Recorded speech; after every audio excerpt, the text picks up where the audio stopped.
வணக்கம் நண்பர்களே, welcome to சாம்தேவ்ஸ் kitchen. நம்ம சேனலில் நம்ம 3-4 நாளாக சரியாகவே வீடியோ போடுறதில்ல. அதுக்கு காரணம் பார்த்திங்கன்னா கொஞ்சம் உடம்பு சரியில்லை, அதனால தான். இனிமேல் கொஞ்சம் ரெகுலராக வீடியோ போடுறதுக்கு ட்ரை பண்ணுறோம். மறக்காமல் நம்ம சேனலை பாருங்கள், சப்போர்ட் பண்ணுங்கள். கொஞ்சம் வீடியோ வரும். இப்போ நம்ம ஃபஸ்ட்டு இந்த ஒரு வீடியோலேயே 3 ரெசிபீஸ் பார்த்துடலாம். ஃபஸ்ட் ரெசிபி ஆல்ரெடி நமக்கு தெரிஞ்ச ரெசிபி தான், வாழைப்பூ பொரியல். ஆல்ரெடி நம்ம சேனலில் லிங்க் இருக்குது, நீங்கள் போய் உள்ளே பார்த்து நீங்கள் ஃபுல் வீடியோ ரெசிபி வேணால் பார்த்துக்கோங்க. நம்ம இதில் குயிக்காக 1 மினிட்டில் நம்ம பார்த்துடலாம்.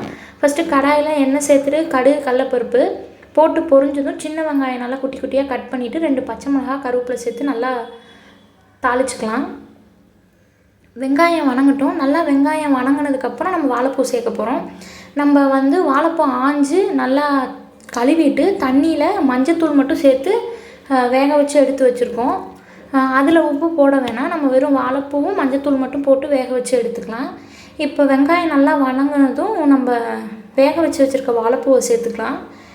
இப்போ நல்லா மிக்ஸ் பண்ணிக்கலாம் எல்லாத்தையும்.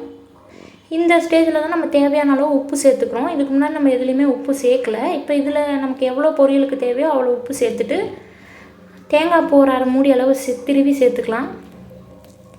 நல்லா மிக்ஸ் பண்ணி விட்ருங்க. நல்லா 2 பக்கமும் நல்லா ஃப்ரை ஆகட்டும். நம்ம எல்லா பக்கமும் நம்ம மிக்ஸ் பண்ணி விட்டோம்னா வாழைப்பூவில் கொஞ்சம் தண்ணி இருந்தால் கூட அது ட்ரை ஆயிரும். நல்லா எல்லா பக்கமும் மிக்ஸ் பண்ணிக்கலாம். இப்போ சூப்பராக சட்டுன்னு ஒரு வாழைப்பூ பொரியல் ரெடி.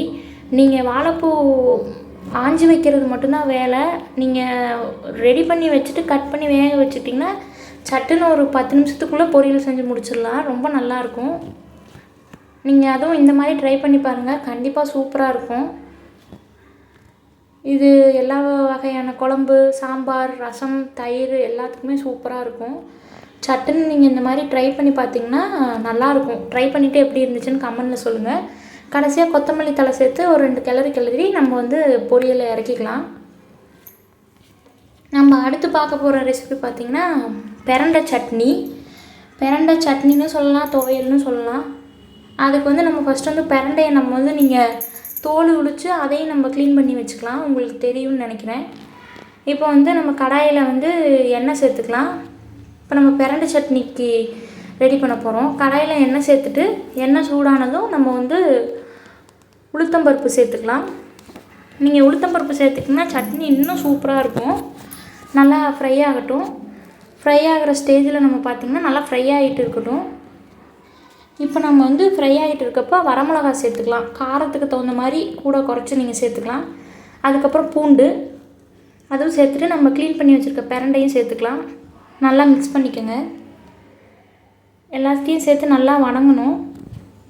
நீங்கள் நல்லெண்ணெய் சேர்த்து இந்த பிரண்டையை வணக்கிறப்ப இன்னும் நல்லாயிருக்கும் சட்னி. நீங்கள் அந்த மாதிரி ட்ரை பண்ணி பாருங்கள். இல்லைனாலும் வேறு எந்த எண்ணெய் யூஸ் பண்ணாலும் உங்களோட சாய்ஸ் தான். நல்லா அந்த பிரண்டை நல்லா ரோஸ்ட் ஆகட்டும். இப்போ இந்த இடத்துல தேவையான அளவு உப்பு, தேங்காய் துருவல் சேர்த்துக்கலாம். சேர்த்துட்டு நல்லா எல்லாத்தையும் மிக்ஸ் பண்ணிவிட்டு பெருங்காயத்தூள் சேர்த்துக்கலாம். கொஞ்சம்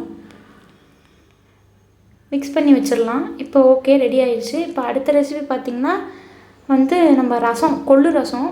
அது ஃபஸ்ட்டு கொள்ளும் தக்காளியும் வேக வச்சு நம்ம மிக்சியில் அரைச்சி எடுத்துக்கிட்டோம். அதுக்கப்புறம் கடாயில் எண்ணெய் விட்டு கடுகு கடலப்பருப்பு சேர்த்து இந்த அரைச்ச மிக்சரோட பூண்டு, சீரகம், மல்லித்தழை, கருவேப்பிலையெல்லாம் அரைச்சி பச்சை மிளகாயோடு அரைச்சி நம்ம எல்லாத்தையும் ஊற்றி கொதிக்க வச்சு இறக்கிட்டால் ரசம் ரெடி. அவ்வளோதான். இப்போ இந்த 3 ஃபோட்டோஸ் பார்த்துக்கோங்க. நம்ம தேவாவோட ஸ்கூல் ப்ராஜெக்டுக்காக பண்ணது. Thank you all.